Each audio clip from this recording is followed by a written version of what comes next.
time to rise and shine. I'm Shelby Barrett, the STONED for the STONED Roadie Show, and it's time to wake and bake with Craig Reed and Griff Martin.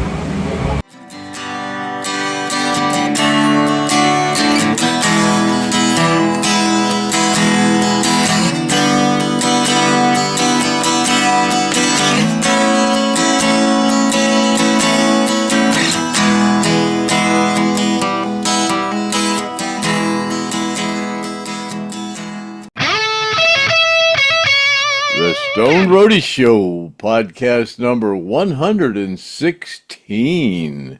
Wake and Bake, The Morning Buzz, episode 94. Action. Alrighty then, fellow earthlings, looky here, looky here. It's another Wake and Bake Wednesday, hump day, and it's August 28th, 2024. My name's Craig Reed, a.k.a. the STONED Roadie, and this is my, also known as the world's most famous roadie ever existed since the dinosaurs roamed this fat earth. And with fat or flat? Flat, whatever, both. This fat, flat earth. And with me today is my co-host, the rocket scientist, Griff Martin. And we have a special guest today, Mike Bova. Now, Mike, as you might know, automotive, our personality on the STONED Roadie Show, automotive, he's gone into the ticket-tron type business, and Mike is his first client to sign on to his ticket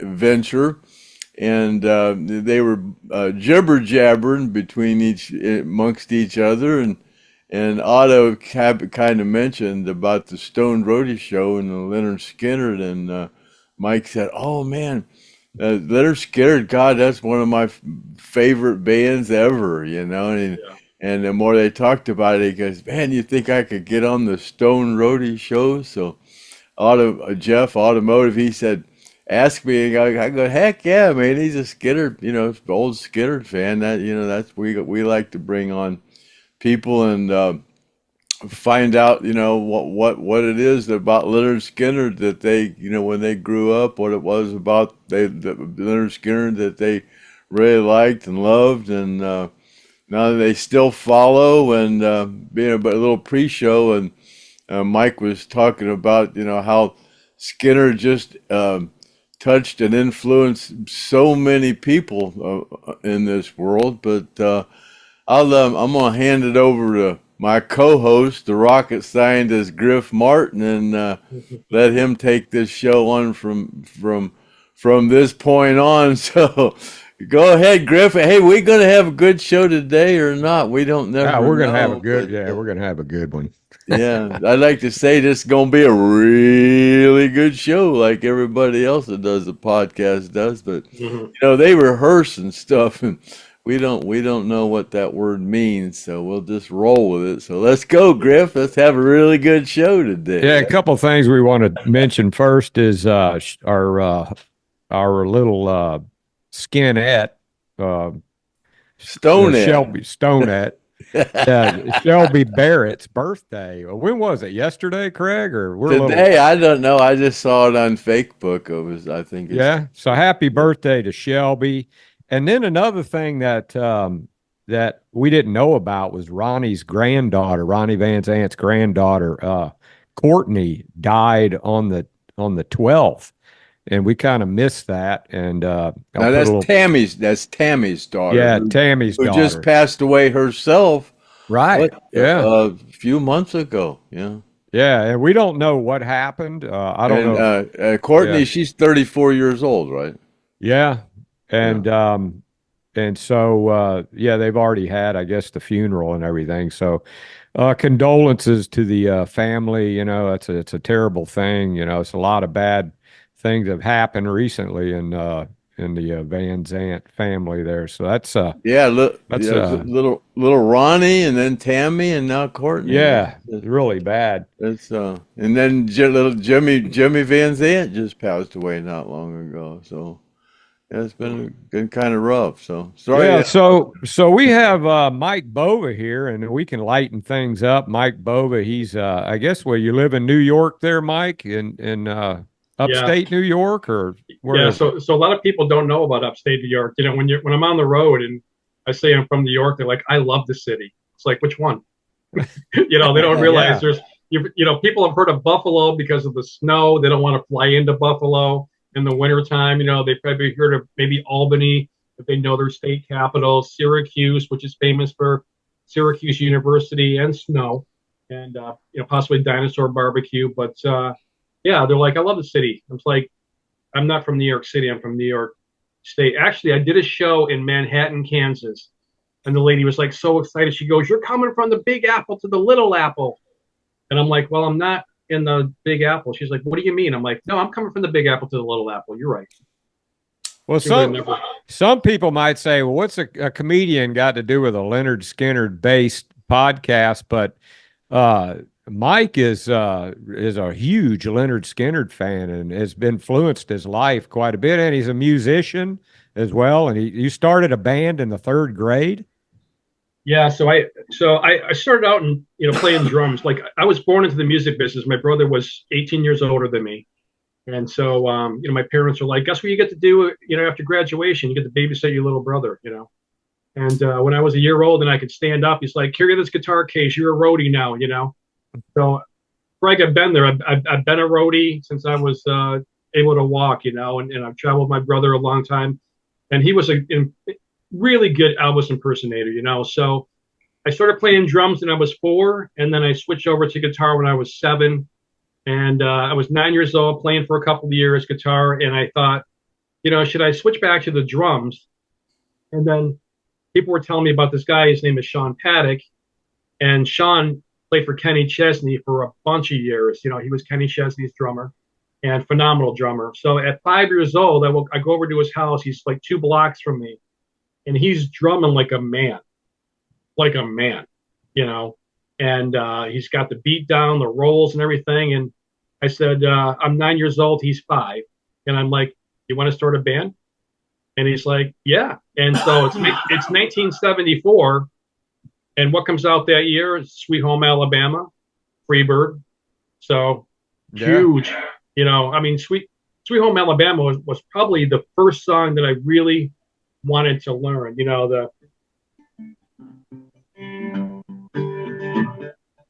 So I got my guitar here, and yeah, huge Skynyrd fan. I mean, that's one of the bands that shaped my love for classic rock and everything. And as far as comedy goes, and you said you were doing it for like 12 years now. Yeah, I started doing comedy back in 2012. I was a podcaster. I didn't break into comedy like the conventional way. Most people, what they'll do is, 99.9% of people will write some material to go do an open mic. So I'm doing a podcast called The Funny Business Radio Show. I had a worldwide audience, and I even had like Ed Asner on my show. We did a couple of shows about autism awareness. Oh, really? Ed Asner, yeah. huh? Ed was so gracious, man. So he was so funny. He was like, going back like 2000, maybe 11 or something. When he was on, he was like, "Kid, when you're in LA, you come see me. We're gonna have lunch." So that was his first show that he was on. And then people were like, "Mike, he's gonna Asner you." And I'm like, "What does that mean?"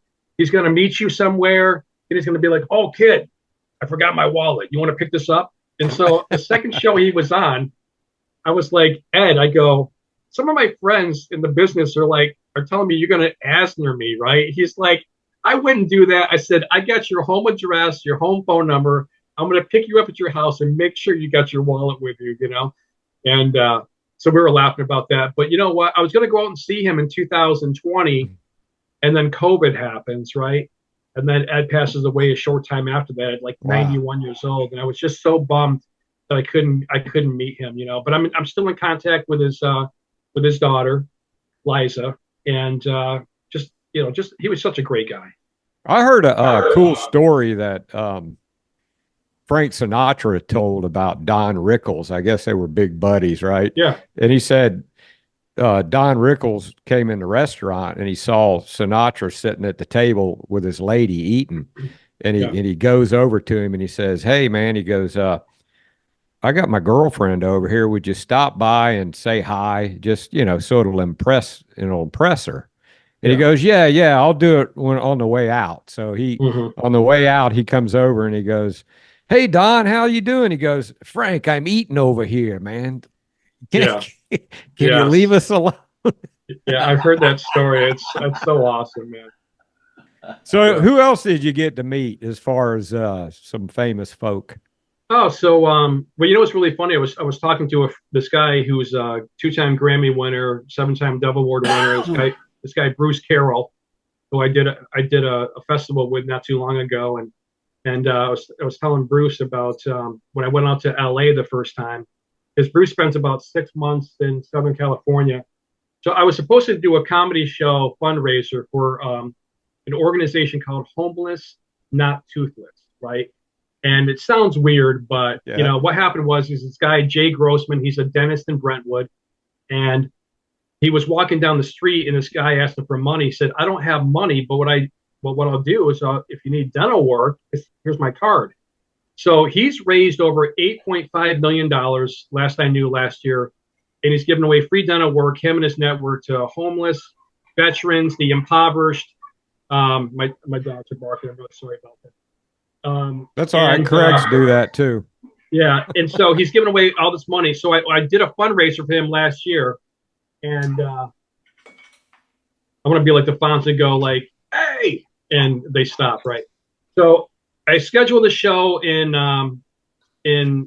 Los Angeles. We're going to be near the Walk of Fame. I do a lot of fundraisers for American Legions and VFWs. So Jay is a member. He's a veteran. He's a member of the Legion, and so they gave us a great deal on the room, and which we needed. So I'm a son of the American Legion. We have this great show scheduled in April, but Coachella's in town, right? So now, that's an awesome dog, man. Awesome. Looks like mine. Yeah, he's got 2 of them. What kind of dog is that, Craig? Is a Pouchon, half miniature poodle and half Bichon. This one weighs 12 pounds. The other one only weighs 5 pounds. Yeah, we got the same thing. They're Maltipoos, Maltese and poodle. So one weighs 15, one weighs like 4 pounds. It's like, that's Wicker right there, isn't it, correct? This is Wicker, yeah. Yeah, Wicker is Ronnie Van Zant's nickname. Okay, yeah. I could call for Leon all day long and he wouldn't come to me. I call for Wicker once. And then Leon is the other dog named after Leon Wilkeson. Okay. And the reason Ronnie's name was Wicker was there's a guy in school that his name was Van Wicker, and he was kind of a funny boy. Yeah. Yeah. And so they used to tease Ronnie, "Hey, Van Wicker," Right. So you didn't really call Ronnie Wicker unless you were good friends with him, or he'd kind of kick your ass. Right. So did you ever meet Seinfeld? No, I haven't met Seinfeld. I've only met like a few comedians, but if I can finish my story in the Hollywood story. So, so Jay Grossman, his board members are Sharon Stone.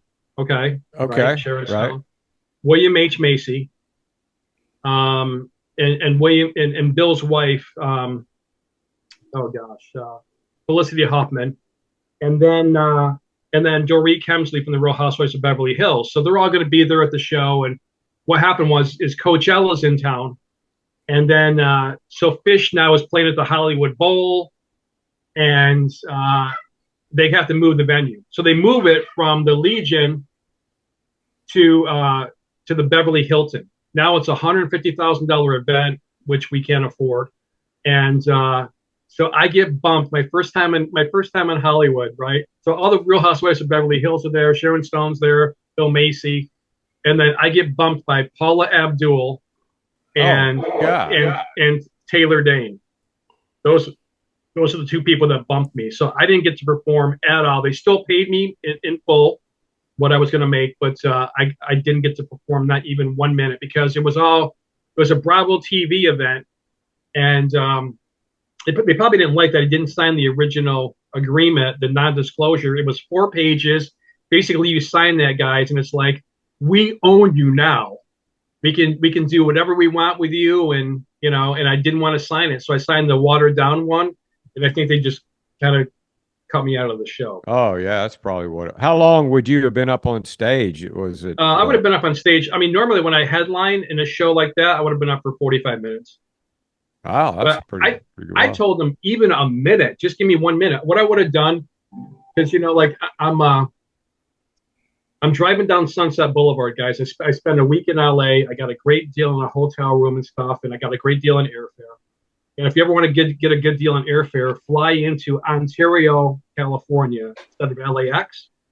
Book a one-way ticket into Ontario. Book a one-way ticket out of Ontario, and I get like discounted rooms through Comfort Inn, Choice Hotels. So I'm driving down Sunset Boulevard, and I see this sign that says drug-resistant gonorrhea. Okay.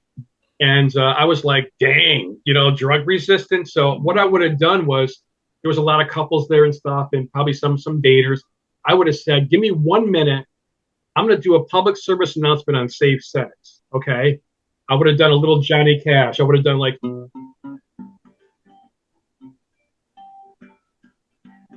yeah, we can't pick that up. You must have a. You're something in your settings. You got this. Oh, you can't pick it up. Okay, so yeah, it's probably. We have that problem unless you set your computer or set the settings right. It won't. It won't pick up instruments. Oh, yeah, we've had that problem. But I would have done. Yeah, so we didn't think about it. Because that's okay. So Johnny Cash's Ring of Fire. Right. It's things on fire. It's like sex can be a burning thing if you don't protect your ding-a-ling from all these STDs, and protection is the key. I fell into some burning gonorrhea when I didn't put a condom on my Peter, and it burns, burns, burns. My thing's on fire. My thing's on fire. And my message is always wear a condom. Always. Okay? Yeah. Yeah, that's a good message for sure. Yes, always wear a condom. Always. So you travel all over the United States then, right? I do. Most of my shows are veterans fundraisers. I love the veterans. Shout out to all the veterans that watch this show. And it's my kind of crowd because they don't get offended. And big burly guys, bikers and all that kind of stuff.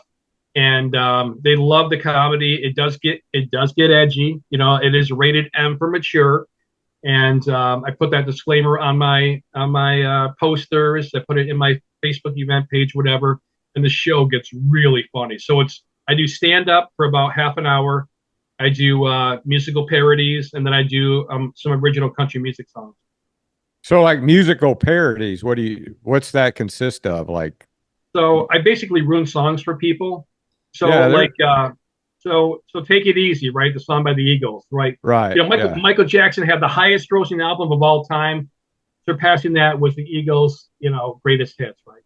So the song Take It Easy. I love the Eagles. I don't understand the lyrics of some of the songs. So I'm running down the road. Are you running in a vehicle? Are you like physically running? Trying to loosen my load. Oh yeah? And what load would that be? So I just say, and I'm about to shit my pants. Can't hold it any longer. The pains are getting stronger, and I'm doing the poopy dance. Diarrhea, diarrhea. Don't let the pain of your own bowels drive you crazy, And then their lines working on my side. Lighten up while you still can. Don't even try to understand. Just find a place to drop your pants. Diarrhea. So. Yeah, there's another guy that I've seen that does that. I can't remember his name. You know who I'm talking about? He's like, that's all he does is a song parodies. Weird Al? No, it's man, I can't think of his name. I mean, but that's all he does is song parody. He's really good at it too. Yeah. And you do impersonations too, right? I do a lot of impersonations, yeah. Who you got for us? I don't know if people will recognize this without saying his name, but he was in the Police Academy movies, and it's like Remember he's falling down the stairs, Bobcat Goldthwait. He's like, that didn't hurt. Oh, that didn't hurt. Oh, that hurt. You know, so I do a little Bobcat Goldthwait. I do some Mike Tyson, you know. I do a little Mike Tyson. I do Mike Tyson. Like, I'm really glad that Mike Tyson got inducted in the Boxing Hall of Fame. I know his career ended badly, right? He did bite Evander Holyfield's ears a couple of times. Hey, in my defense, I was hungry and they were looking pretty tasty, you know? So imagine the Cowboys manager was like, we want to induct Mike in the Boxing Hall of Fame. His manager's like, Mike, you're in. He's like, I'm in. The Boxing Hall of Fame is in Canastota. He's like, Canastota. Oh, Canastota? Yeah, give me a Coke or Pepsi or something, you know? Like, no, Mike, Boxing Hall of Fame. Where the hell is that? Where's my can of soda? I'm thirsty, you know? So I do a lot of impressions. I do a little Rocky Balboa, you know what I mean? I do Hulk Hogan. Let me tell you something, brother. I'm a little Hulkamaniac running wild. So if I want to drive my wife wild, crazy, I just do impressions. She's like, knock it off. Okay. Do you do a Biden? I think I can do Joe Biden. You know, like, well, the last debate. So it's like, yeah, he's got the old man sound like this. He's like, come on, man, you know. And then Trump's just like, so sleepy. He's so sleepy, you know. And I was waiting for Mike Lindell to come out with a My Pillow, my slippers, put Sleepy Joe to bed. What do you got? You got My Pillow? I'll take one of those, you know. And yeah, he's just gotten to the point now. Like, if you watch 2024 debate to 2020, vast difference, right? So he's just getting older. And I do Mitch McConnell, right? The House of Representatives. What's that? Just standing there. I do a little Mitch McConnell. If Forrest Gump and Jimmy Stewart had a kid, it would be Mitch McConnell's voice, you know. So it's just it's so irritating, you know. You said that it's gotten kind of tough in comedy because everybody gets so offended. So everything's, you know, that's why you do that disclaimer, and you actually got banned from one comedy. Yeah, I got banned from one comedy club for a joke. But you know, like, I give a disclaimer. It's gold. It's like, you know what comedy is, guys? Comedy is an escape. It's like music, right? It's an escape from reality. Okay. And people just want to escape. Listen, our world is so messed up. So they'll come to a comedy show and say, listen, here's the ground rules. Silence your cell phones. People paid good money for it. They don't want to hear your phone going off. No talking. Keep talking to an inside whisper. I go, this is a live show. This is Netflix is a joke. I can see you. Okay. And if anybody's talking around you, you shush them. All right. Just shh. Third rule is use the bathrooms. I've had women tell me after the show, I made them pee a little. I don't want to hear that tonight. And then the fourth rule is I'm not politically correct. So I'm going to say some things that might offend a few of you, but at the end of the day, I love everybody no matter what race, religion, or gender preference. And I specified gender preference. I said comedy is an escape from reality. You know, Craig, everybody's dealing with stuff, and right, they're dealing with grief of a loss of a loved one, right? Finances going on, relationships, and all this stuff. All this stuff is weighing on people's minds. I said compartmentalize all of that stuff, and just open the rest of your mind and just laugh. Are we good with that? And people are like, yeah. So I disarm people before I start the show. It works great. Do you like? My thought of, like, if I were to ever try to get up and do some kind of a comedy routine, it would be a heckler, you know, and how would you handle a heckler, you know? You ever have that where you had to handle a heckler? Yeah, a couple times, but I mean, like, some people just heckle because they're drunk and they're saying stuff. Like, I do a bit on the shake weight, right? Remember the shake weight? Introducing shake weight for men, a powerful 6-minute workout, right? Yeah. So this lady, she's sitting in the front row, and she just was so drunk. She's like, I have a shake weight. I said, I know, because you got some really big forearms and an eyesight problem, you know. And everybody starts laughing, and so I just kind of pulled her into the show. But you know, I'm 6'2", I weigh 240 pounds. I'm Sicilian. I think most people are intimidated by me. I will tell you one story. We're at an open mic, and I used to be a part of this group called Pretty Funny People. We would do a show once a month, and it was pretty much the same audience, a couple hundred people there. The guy goes, you got to write a different 20-minute set every month. So he goes, you have to go to an open mic, and you go to these open mics. So there was a guy there who was kind of like looking like a Cat Williams dude, and he's heckling my friend, and he's like standing right up. He's like kind of in his face, right? And my friend goes, I can't do this anymore. I can't do this. He gets off stage. So now I'm mad. I'm supposed to go on later on in the show. I go, put me on next, right? He goes, Mike. I said, put me on next. So I get up there. I go, hey, man. Like, I live in Utica. Utica is the original Sin City. Mafia town. Huge mafia back in the day, right? So before Vegas, it was a Sin City. So I get up there and I go, hey, man, how you doing? He's like, good, man, good. How you doing? I said, I know what you're thinking. Mafia's in town, right? He goes, yeah, I was kind of thinking that. I said, and that's right. I said, in one phone call, bro, I'm going to make you go away. You know what I'm saying? And he did not say another word the whole night. Yeah, you got to be kind of quick. I remember I went to a Steve Martin concert, and I had a couple buddies this was when I was in high school, like 12th grade, and they were yelling back and forth to each other. Yeah. And they were really interrupting his show, and he goes, I remember when I had my first beer, and it's just like, when they came back to school, everybody was cracking on him, yeah. Steve Martin got you. It was funny when he said it. Yeah. Oh yeah. So who would be your favorite comedian as an idol? So my favorite comedian, I actually got to perform with him, is Dave Attell. Oh yeah. Yeah. So Dave is one of the top 20. He's one of the top 25 to ever do it. I remember I was in Pennsylvania because his show Insomniac and all that on Comedy Central. So Dave is so funny, man. So I'm in Pennsylvania. We're on tour. We're listening to Dave Attell and just laughing so hard. And I said, I told my friend, my comedian friend, I go, I'm going to open for that guy. I said, I am going to open for Dave Attell. He goes, yeah, right. The next year, my friend used to work at the casino in Niagara Falls, and he said, hey, Dave's looking for an opener. I go, come on, man, come on. And so I sent my clip, and he goes, Dave likes your stuff. He goes, you want to open a couple shows for him? I'm like, yeah, twist my arm, man. And Dave was the coolest guy. He was so cool, so cool, so cool. And I remember seeing him in the green room when we're chatting, and he goes, there's a comedy club in Buffalo called Helium.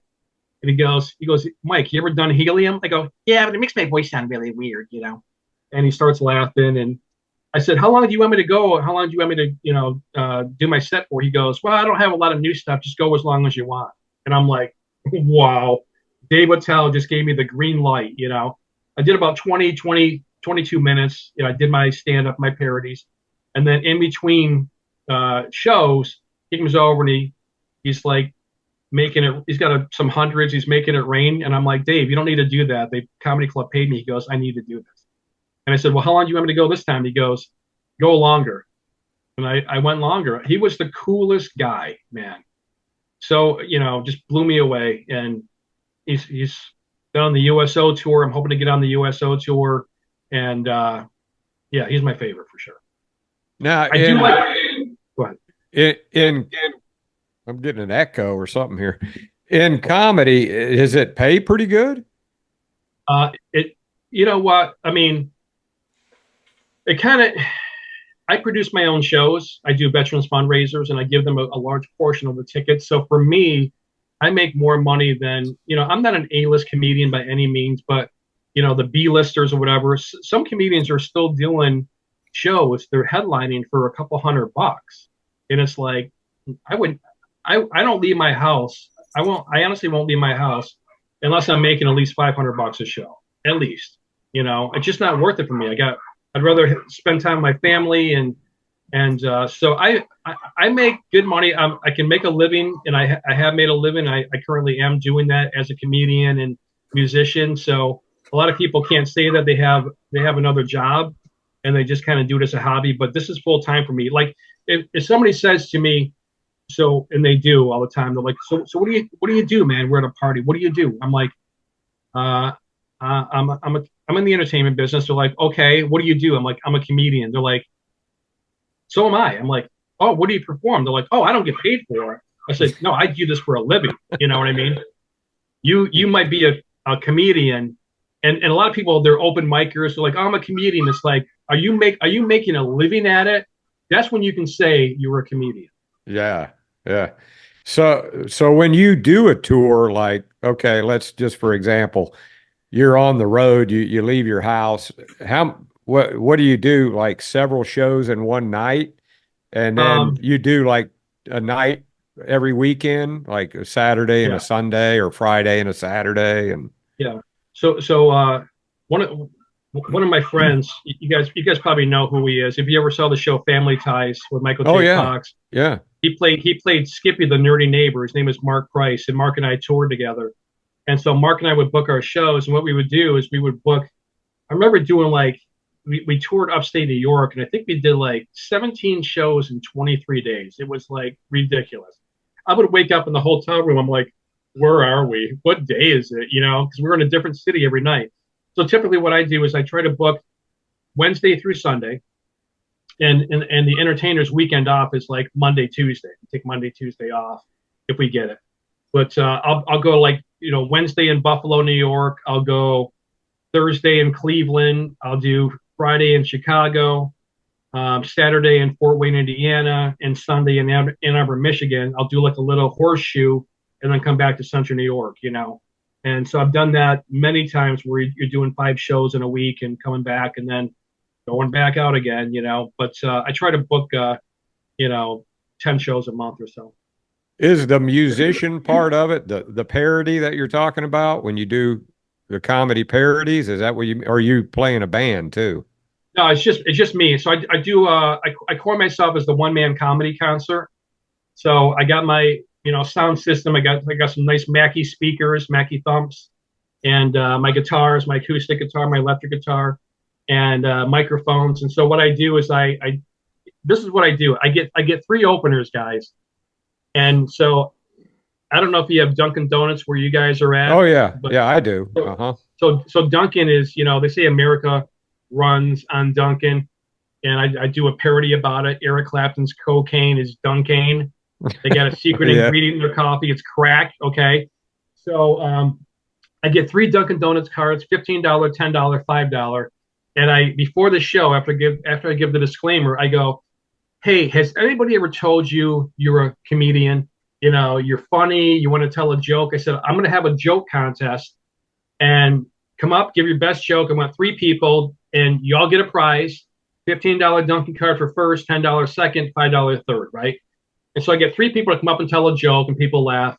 And I by audience vote, we determine the winners. And then I tell a joke, which is super funny. And so the joke I tell is, you know, it's a street joke, but truck driver goes into a whorehouse. He puts $2,000 down. Tells the madam, have your ugliest, nastiest whore bring me a sandwich and a beer, and that bitch better have an attitude. She says, sir, for $2,000, I'll give you 2 of our nicest, prettiest whores, surf and turf and champagne. He says, look, I'm not here for the sex. I'm just homesick. Craig, man, you got some pretty, well, they're not really jokes. They're, you know, like the Alan Collins and the Billy Powell, you know, with that Indian. Do you remember those? Chief Pick'em Nose. Yeah, could Billy. you tell that? Could you remember it? Oh God. Pete Pick'em Nose. Billy Powell's joke was Baba Wawa went out to the Indian reservation, and she was meeting up with Chief Pick'em Nose, and and she noticed that there was all the Indian braves all had different amount of feathers coming out of their head. And so she asked Chief Pick'em Nose. She said, I noticed that all these braves here all have different amount of feathers in their heads. She said, that guy over there's only got 1 feather in his head. And Chief said, yeah, he fuck 'em 1 squall, you know. And he said, well, that guy over there's got three feathers in his headdress. He said, yeah, he fuck 'em 3 squall. And then she said, well, look at you. She says, you got a lot of damn feathers in your head. He said, yeah, me fucking many squaw. And she said, hostile. He said, hog style, dog style, me no give 'em shit. She said, oh dear. He said, no, me no buck 'em, deer run too fast, pussy too high off ground. And she said, you should be hung. And he said, me am hung. That's why me chief. What about that one about, I think Leon told about the blind. Oh, yeah. But Leon's joke was three little boys was arguing about whose daddy could eat the most. And they were sitting out on the porch. And the first little boy said, my daddy could eat two cheese whoppers, a large order of fries, and a large chocolate shake, and an apple pie. And the second little boy said, hell, my daddy could eat 2 large Domino's pizzas, a whole loaf of garlic bread, and drink a 12-pack of beer. And the third little boy said, well, my daddy could eat a window shade. They said, what the hell you talk about your daddy could eat a window shade? And nobody could eat a damn window shade. Said, Boy said, my daddy could eat the window shade, the cord, the frame, the whole damn window shade. They said, well, what makes you think your daddy could eat a window shade? He said, I went by my mom and daddy's room and I heard my daddy tell my mama, pull down that window shade, baby. I'm going to eat that thing. You can use that if you want, Mike. Yeah, I got so many jokes of my own. It's like, but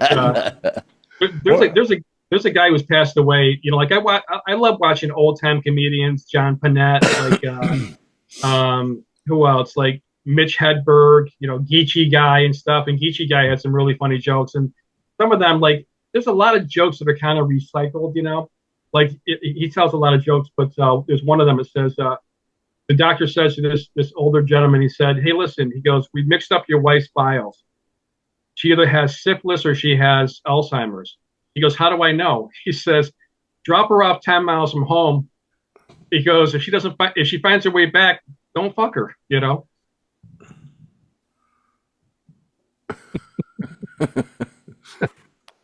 Give us about 10 minutes, man. Give us about 10 minutes of jokes here. Put us. You're up on stage. Go ahead and 10 minutes of jokes. Yeah, give us some jokes.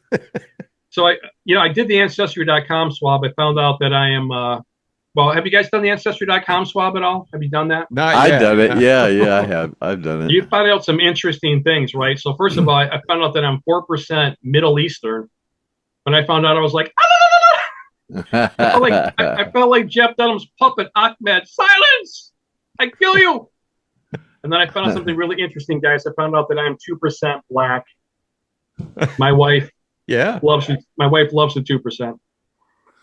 I had a black friend one time, and he said that his nephew said, "I'm going to do that Ancestry thing," and the guy's name was Wesley, and he said, "Don't do it, man." He goes, "Why not?" And he goes, "Because when you run into find out that there's a lot of white folk in your family, it's going to piss you off." And he did. And he said he came back and he had a lot of white folk in his family. For sure. Well, you know what? You know, I'm Sicilian, right? So the Moors took over Sicily. And so they basically raped and pillaged the women there. And so like I was doing a podcast and there was a lady, Karen, there from Canada, and she goes, Mike, she said, you're Sicilian? And I said, yeah. She goes, you know, you got some Negro blood in you, right? And I said, I do. And she's like, yeah. She goes, Sicilians are like 4% black. And I said, well, my dad is full-blooded Sicilian. I'm half Sicilian, so that makes me 2%, right? And so I did the Ancestry.com swab, and it confirmed that I'm 2% black. So my daughters were concerned. They're like, Dad, you're 2% black. What does that make us? I said, it's like milk. You're 1%. Your kids will be skim. Then they're still concerned. Like, what about their kids? I'm like, I'm guessing almond after that, and then soy, and now there's oat milk. So, yeah. That's like Dinah Shore. I think she had a baby. This could be an urban myth, and I don't know if anybody's even old enough to remember her. And she had I think she had a baby, and it was black. Could have been Okay. Burt Reynolds' baby. I don't know. I know they were dating. Yeah. but Yeah. so go ahead. Well, I was gonna say, like, being 2% black. I used to work at a radio station. It was classic hip hop and R&B, and I'm one of 4 crackers to work there. There were 2 white DJs. There was me and a girl that worked in the office. I was the sales manager, and I was on the morning show, right? So when we would go out to lunch, everybody had a turn, and they would choose the restaurant, right? So my black DJ friends were like, Mike, it's your turn to pick the restaurant, man. What do you feel like eating? I said, look at me, man. Italian, right? And they go, what's the 2% black and you feel like eating? I said, fried chicken. They're like, damn straight, man. Everybody needs a little KFC, So how can somebody, like, you have a website or anything like that? I do. Yeah, I do. So my website, it's a little antiquated, but you can see my shows on there, some of my stuff. Besides comedy, besides music, I do motivational speaking. I do speaking engagements, that type of thing. So, but it's MikeBova.com, just like my name is showing up there, MikeBova.com. And then I'm on social media. I'm on YouTube, Mike Bova Comedy. You can see my country music songs. I got some really good country music songs that major producers are interested in, including Mutt Lange. And oh wow, so, Mutt Lange, that's pretty big there. Yeah. They took my producer friend says Mutt Lange knows all about you. I'm like, wow, crazy. So I got some songs that I wrote. One is called Skinny Jeans. It's like the premise is skinny people have the right to wear skinny jeans. The rest of us we have other options. Okay, straight leg, boot cut, relaxed fit, so they don't split when you sit. Now they got stretch fit, flex fit. So. And what happened was I saw my friend, right? And my friend, I look at him, and he's got a beer gut like me, right? And I said, dude, are those jeans what I think they are? He goes, no, man, they're athletic fit. I go, what sport do you play? He says cornhole. I'm like, dude, cornhole is not a sport. And he goes, oh yeah, it's on ESPN. I said, so is poker, dude. It's not a sport, okay? And so Skinny Jeans is on there. My song Country Music, how I grew up loving classic rock. But, now like country music, man, is so mainstream, guys, right? My daughters are teenagers. They love it. They listen to country music. I think it rubbed off on me. And that I got my song Country Music. Then I wrote one for veterans and troops called Superheroes to Me. And hey, listen, firefighters are brave, okay?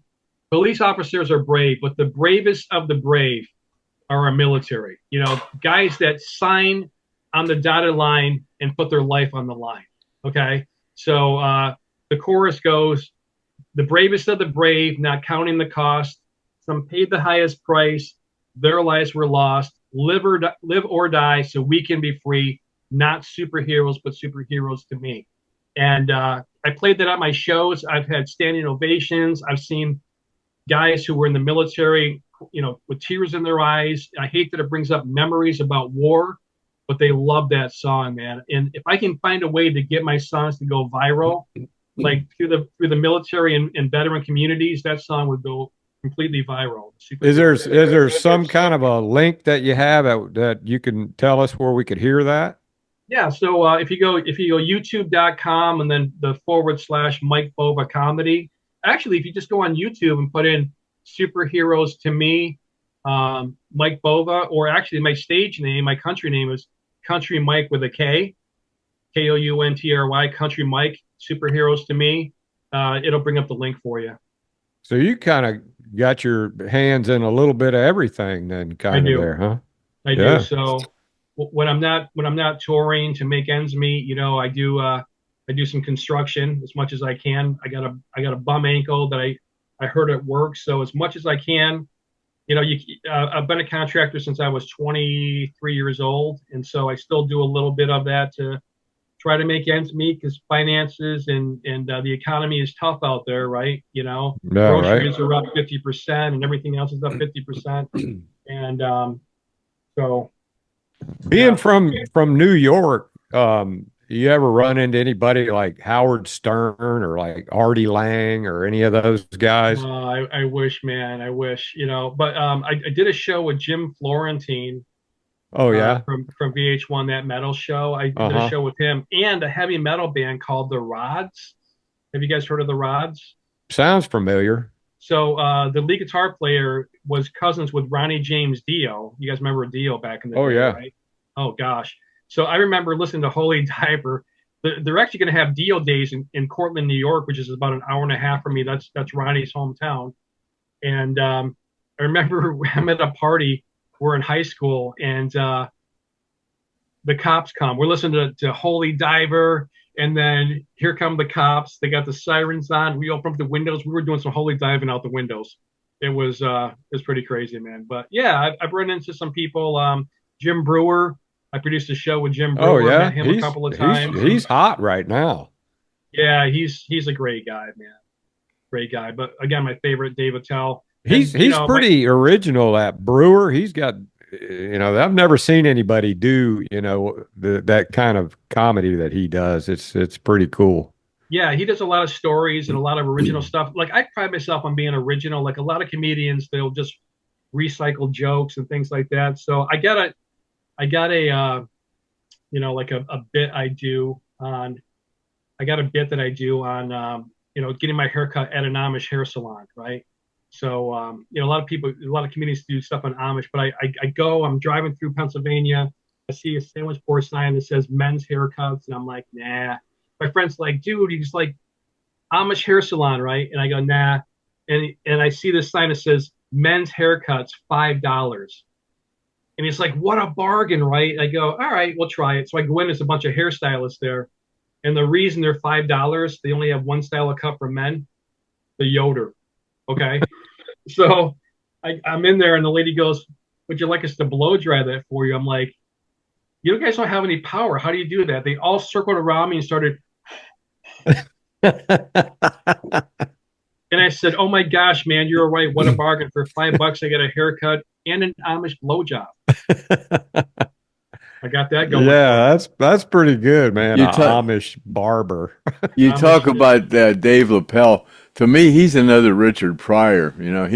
He writes his own material. I guess he gets up in the morning. I guess he just writes all the time. But nobody could ever write for him. He's a genius, man. But yeah, there's Dave Chappelle, and then there's Dave Attell. So I perform with Dave Attell. Oh, Attell. A lot of people get him. Yeah, Attell. Yeah, Dave. Oh, Attell. okay. Yeah. People get him. Yeah. So somebody might buy a ticket to go see his show and be pissed off when they find out it's not him. Oh yeah, for sure. But you talked about country music being so mainstream now, and back in 1974 when I first got with Skynyrd, they talked about, they had to write rock. They couldn't write country music or rock music. They said, you guys got to choose if you're country or rock, because they were right there in the middle. Yeah. And their Skynyrd's kind of the one that kind of caused that to do a little turnover. And if you ask people like Travis Tritt or Brad Paisley, they listened to Lynyrd Skynyrd when they were growing up, and that Skynyrd was a big influence on them, and they're kind of like the new country, So Skynyrd had a lot to do with the transition to start making country more mainstream, But I still like the old hardcore country stuff, the George Jones. Yeah, I still like Merle Haggard. One of Ronnie's favorite writers was Merle Haggard. Yeah. Did you ever see Skynyrd in concert? Well, you were kind of young back then, Mike, so you probably. I had never seen him in concert. Did you say you're 59? Yeah, 59. Yeah. Yeah. So. I was young. Yeah, you wouldn't have been able to see a concert, but well, it's pretty cool. Are you going to be touring down in the Florida area? Did you ever come down to Florida? I've tried to tour Florida 3 times. The first time was COVID. That was 2020, and shows, you know, like 2020, just, you know, the entertainment business was just turned upside down. I remember like coming back from the Midwest. I had about 60 shows scheduled, and I was gonna try to schedule 100 shows that year. And I remember we came back from the Midwest, and then March 9th, I did a show at Rivers Casino in Schenectady, and or Albany area, whatever. And then March 10th, we were off the road indefinitely. Had to cancel every show, refund every ticket. One show was going to sell out in an auditorium at 937 seats. Can you imagine that? Refunded every ticket. That was a tough one. And so it almost bankrupted me. But, you know, so Jupiter, I had a show in Jupiter, Florida, canceled. Palm Bay, canceled. Jacksonville, canceled. Tampa, canceled. So Palm Bay. I used to live in Palm Bay. Yeah. My sister lives there. Does she? Yeah. You ever go see her? Yeah, I saw her a couple of years ago.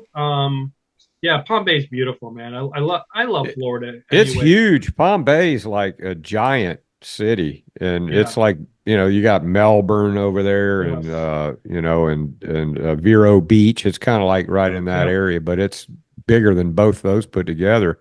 Yeah. I have to. How do you get your gigs? How do you find out where? You know how do you find these places to go to? So what I do is I do a search on American Legions, VFWs, and then seating capacity. You know, like I like a seating capacity of about 100 or more, and then I just find the gigs. So what I do is I got it down to a science now. I got you got to move up toward your mic. You're cutting. Oh, I'm sorry. Here we go. Yeah, Mike, so you got to move toward your mic, Mike. Yeah, Mike, come on, Mike. So I find these gigs, and then I call up the VFW or Legion. I say, you know, hi, I'm Mike Bova. Would you be interested in doing a comedy show fundraiser? When I say those words, it's magic. They're like, oh yeah, you know, I'll give you the guy's name and number and blah blah blah blah blah. And then I send them an email with the information, and I book the show and help them advertise with it. We sell tickets online, sell tickets at the canteen.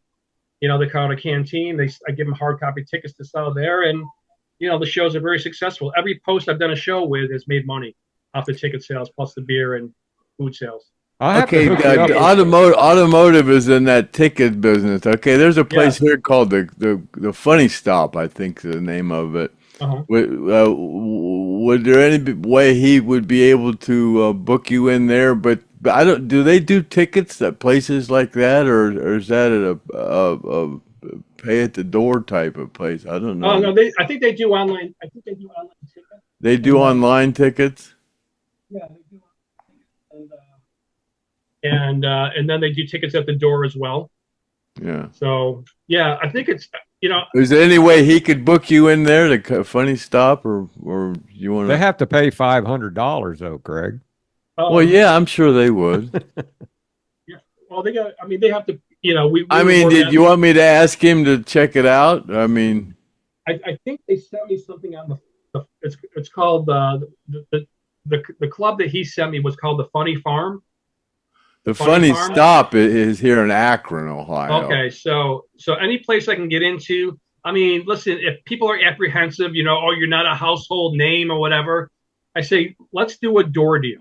Okay, give me an affordable guarantee that's going to pay my hotel, put a little bit in my pocket, pay my food and gas, whatever, and then we'll do a split on the ticket. So let's say I do 2 nights at a comedy club, and it's like $600. Okay, they pay me $600, $300 per show, and then we sell 100 tickets a night, and so now it's like, oh, there's 5,000 to split. You take a percentage, I take a percentage, everybody's happy, but it's minimal risk if we do a guarantee versus a door deal, whichever amount is greater. Well, I think the Funny Stop is a pretty big place. It's not a small place. I don't know. Check it out, man. And I just didn't know if he was involved in that kind of thing or not. If he could find you gigs or. Yeah. He said. I mean, you said you do it. You said you go into Cleveland. I'm only about 50 miles from Cleveland. Oh, nice. So, do you guys know James Barnes is his last name, right? His father is one of the founding members of 38 Special. Don. Oh, Barnes, yeah, Don Barnes, Barnes. yeah, Yeah. Don. So Don Barnes. Well, his son. Jason, Jason. Jason, Yeah, that, yeah. yeah, Jason. Yeah, Yeah, Chad Jason. knows him Yeah. really well. Yeah, Jason. because my son Chad grew up with Jason, Yeah. and he's kind of the one that got Otto involved in that Yeah. ticket. So that's Jason, how you got hooked up with Otto then. Well, Yeah, Otto found me, and then he hooked me up with Jason, and then so Jason is the one that's trying to book me the funny farm. There's a funny farm club in Ohio as well, and so I'm going to see if he can get me into the funny farm as well, But he's going to try to get me booked there. Hopefully he can. They were interested in bringing me in before, so I would imagine that the funny farm would be. I've never heard of that one. Like I said, I'm near Funny Stuff. Akron. I think it's the Funny Stuff. I think that's how they advertise it on WNIR. They advertise on WNIR on Fridays. They do. Right. Yeah, I listen to their comedians on Friday mornings. They have comedians on there that are going to play out there. Right. Yeah. So I would love to play out there. I've got some funny stuff, man. I'm very unique, man, with my parodies and with my bits and stuff. Like, I don't want anybody to say you copied this or you copied that. Like, everything I do is unique. I got a uncle at he runs a VFW up there in Jacksonville, and he's booked like one of my friends, Joe Crimp, the vinyl band, and his VFW up there. And Okay. I could hook up with him. I could get you hooked up with him. He's 84 years old. He's really cool. He's a Marine. Oh, that's awesome. And he knows all of those guys that in those different VFWs and things. And I could get you hooked up with him. I'd get you to Florida. That'd be awesome. I'd love to play Jacksonville, and then book some other ones while I'm down there. So yeah, I would totally do Jacksonville, man. Okay, well, I got your beautiful contact city. information. Anything you want to plug or anything before we clear out here? Yeah, so just go to my YouTube channel, subscribe. Don't forget to subscribe. You beautiful Right. people. Yeah, we know how that is. Yeah, so it's you know what, our world has turned so upside down, right? That people who are bad singers, bad musicians have a huge following, and people who are good, we're struggling to get a following, right, on social media. What I want to do before I get my shameless plug is I want to do a little sketch comedy, right? Like, my next door neighbor's got a fire pit. I said, Julius, I got this really funny idea, right? Like, have you play? Well, we got to get a guitar from the Salvation Army or something, and you're playing the guitar. It sounds really bad. You're singing really bad. It's off key, and all the girls are like, "Oh, isn't he so good?" And I'm like, it shows me like rolling my eyes, like, "Oh my Lord." So then somebody says, "We need some more fire for the fire pit." I go over, I grab his guitar, his acoustic guitar, I smash it in half, and I throw it in the fire, and I walk away. I'm like, "You're welcome." Okay, it's I would get a lot of heat for that from the woke people, but it's so funny. So go on YouTube. My music's on there. I got a bunch of comedy bits on there. It's Mike Bova Comedy, and then hit me up. I'm on social media too. Just Facebook is Mike Bova. My Instagram, comedian Mike Bova. TikTok, comedian Mike Bova. Would love to connect with your listeners, and I appreciate your time, guys. Yeah, hey, yeah, we appreciate you coming on, and we're trying to broaden out. We do a lot of Lynyrd Skynyrd stuff, but there's only we call it skin information. Mm-hmm. There's only so much of that that you can and a lot of our subscribers, they keep us busy with questions and things about Skinner. But in the meantime, we talk about stupid stuff like flat Earth. I don't know what your thoughts about that are, but well, it's really funny. Craig had said fat Earth, right? So you got the people who believe the world is flat, and then when he said fat Earth, I'm like, so it's round, okay? Like right, like a belly or a butt, But Craig, so here's my question for you, right? So I've toured with like Mark Price, who played Skippy on Family Ties, and Mark has been avid pot smoker since he was 14 years old when he was on the show Family Ties.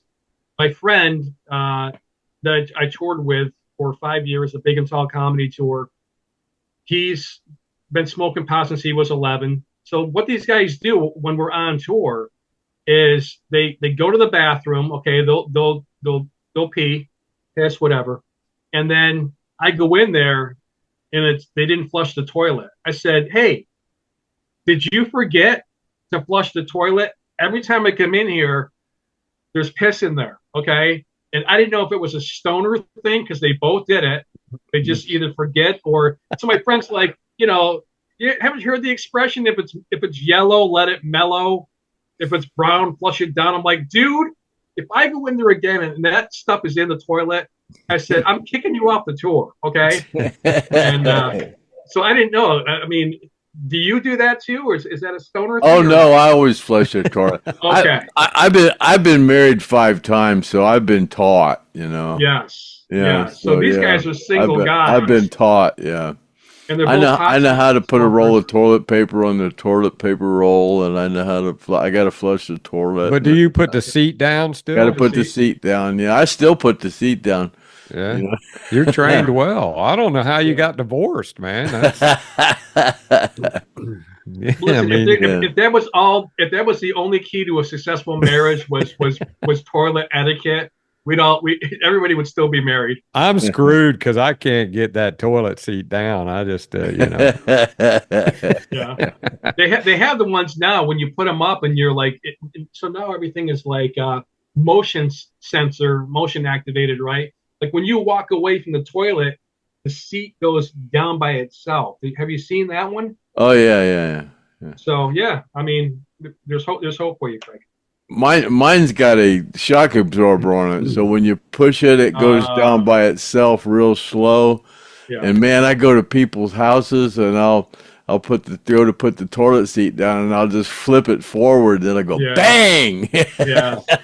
Especially the wooded I do that ones all the time, man. I'll go to somebody else's house after I get done pissing. I'll just automatically push the toilet seat forward, and then I go bang, because I'm used to mine just going down real slow. I used to have a friend who had a wooden toilet seat, and it had a crack in it. And when you sat on it, it would pinch your ass. Yes. And we would wait for the ladies to go in there, and we would hear a scream. Yeah. And then they'd come out, we'd be laughing, and one girl, it took a hunk of meat out of her, man. But and then one guy, he went in there, and then the guy, well, what do you squat to piss? Because he was only in there for a couple minutes, and he screamed. Yeah, if you let those wooden ones drop, they'll crack. Oh, that's what happened. I've had quite a few of them. Crack the porcelain, whatever. So I kind of knew the show would end up on toilet humor. It's really funny. So worse than going to the bathroom in a public restroom is going to the bathroom at somebody's house, right? First of all, like what happens to me if I have to really use the bathroom? Like, you ever go to somebody's house and you shut the bathroom door and there's no lock on it? So I'm at my friend's house and I'm like, where's the lock? She goes, oh, we know if the bathroom door is closed, if someone's in there, right? So I'm in there doing my business and the door opens up. I'm like, it was her daughter. I'm like, God, right? Shut the door. So there's that going on. I need spray. I don't know about you guys, but my shit does stink. Okay. So I'm looking for spray. I'm looking around going, okay, there's no spray. And I'm like, what do I use? Like, there's hairspray. I'm looking for something I'm looking for something to make some kind of a scent. There's bug spray. There'll be no mosquitoes in the bathroom. It's like, what can I use? Because this is really bad, And then sometimes if you plug the toilet up, like a friend of mine, we used to work construction. He plugged the toilet up, and he had to ask for a plunger, and then sometimes, like you ever like double flush or whatever. Once in a while, I'll get a triple flush. And I'm at my sister-in-law's house, and she's like, says to my brother, how many times is he going to flush? He's going to have to leave some money for the water bill, And I hate going to the bathroom in people's homes, man. It's just. I used to run a crew of mechanics, and those guys, man, talk about some shit that stinks. And I went in the bathroom one time, and it was all blown up in there, and I was like, oh my God. And the guy goes, well, that's not a donut shop in here, Oh, yeah. I went to I had to go to the bathroom really bad at a convenience store, and this lady comes out. I'm like, oh, usually ladies don't smell so bad, dude. I walked in there. I'm like, what the hell did she eat? I don't know.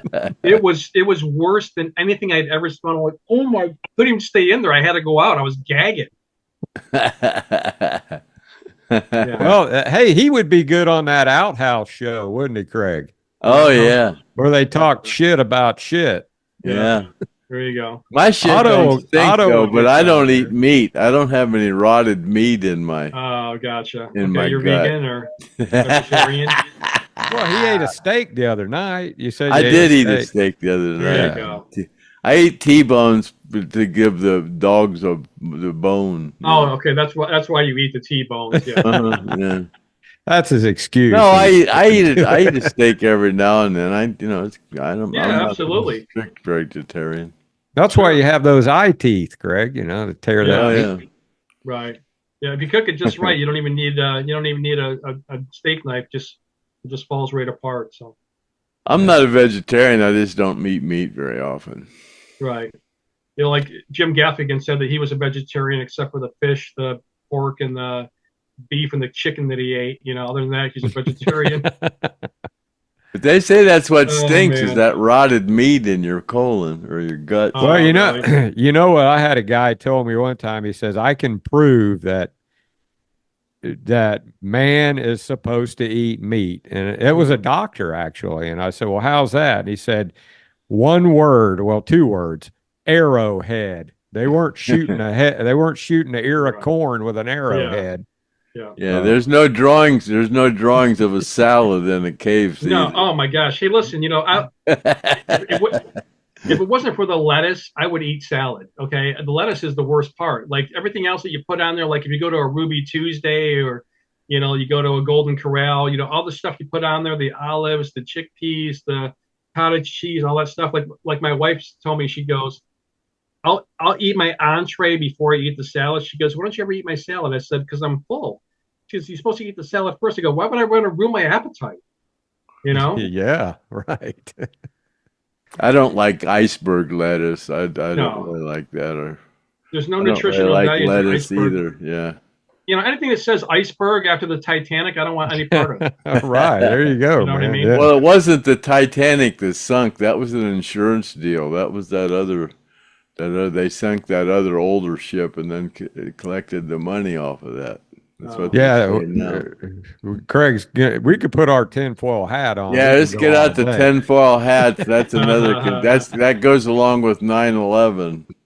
Yeah, right. Well, we'll go ahead and wrap it up. And hey, Mike, we appreciate you coming on. Mike Bova, you guys check him out. Go to his website and look him up, and then and like and subscribe to his channel there, and you guys do the same for us. And we'll have you back on sometime. We appreciate. I'd like to come see you sometime. Absolutely, yeah. Do you have on your website? Do you have a schedule on there? I go through bands in town. So where do you live in Florida? Do you live in Jacksonville? I live near Orlando in Winter Haven. That's just on the outskirts of Orlando. Yeah.